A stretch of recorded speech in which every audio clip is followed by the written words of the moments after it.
Around the globe, more than 10 million people are infected with TB each year. Of these, more than 1.2 million die of this dreaded disease. South Africa is one of the countries with the highest cases of TB. In 2022, there were an estimated 270,000 people infected with TB cases in South Africa. This means that in every 100,000 people, 427 are infected with TB, more than half of those cases occurring in HIV-infected people. TB has been there for centuries, and it has been killing people for centuries. But only in 1882, a German scientist called Robert Koch identified the organism that causes disease, Mycobacterium tuberculosis, and that's why the abbreviation TB. Well, by and large, TB affects the poor because of lack of housing, overcrowding, no ventilation, poor nutrition, low levels of education. But in actual fact, TB can infect anybody, even if you are rich. TB mortality rate among HIV-negative individuals was 39 per 100,000 and 49 per 100,000 among people living with HIV. TB remains one of the leading causes of death in South Africa. TB affects everybody. Global icon and former president Nelson Mandela suffered from TB. TB affects even royalty. Prince Hlakaniso Zulu, the son of the late Zulu king Zwelithini, is now a TB ambassador after he survived this dreaded disease. TB can also infect celebrities. Media celebrities such as Gary Alsden and Mpho Tsedu became TB ambassadors after they survived TB. Well, TB spreads faster in overcrowded places with very poor ventilation. It's also known to spread faster in peri-mining communities next to mining dumps, especially where gold was mined. But TB is also an opportunistic infection because it flares up when your immunity goes down, like people who have got HIV/AIDS, poor nutrition, and other diseases that lowers immunity. Well, I think the question should have been why my unions working in the mining sector, because we should say the bosses maybe are turning a blind eye to save money. But even unions, they pay a lot of attention to mining accidents. And the reason is because mining accidents are dramatic.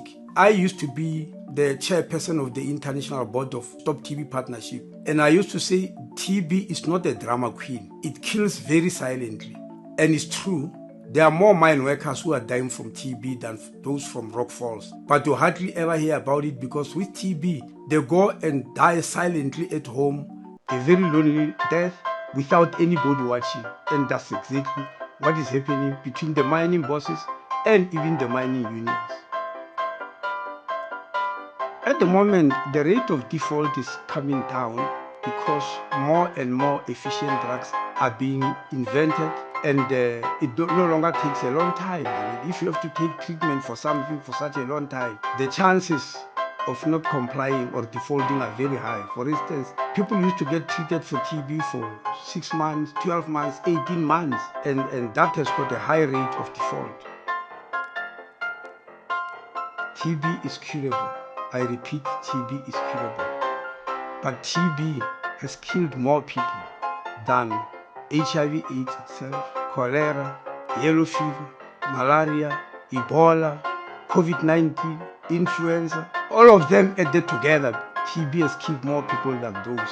But as I'm saying, because it's not a drama queen, people do not realize that even if it's curable, it's still with us. And that's why it is generally believed around the world that the only thing that can end this is a vaccine, where everybody gets vaccinated. Like we vaccinate against many diseases, including recently COVID-19. The National Department of Health has embarked on a national campaign to drastically reduce the cases of TB cases in South Africa. Through this campaign, the Department of Health aimed to diagnose 250,000 new TB cases in 2025 to 2026 through testing of 5 million people. The targets of the campaign: increase the number of people who test for TB by 50%, increase knowledge and awareness of TB and related symptoms, a 29% reduction in TB incidence, 41% reduction in mortality by 2035, to shift attitudes and reduce stigma and treatment adherence, encourage support for TB patients. Well, I don't have the real percentages, but it's a very, very minute number. Most of the TB, overwhelming number of people with TB, are treated by the public sector, except in mining hospitals, hospitals that used to be owned by the mines. As I told you, there's a lot of TB in the mines.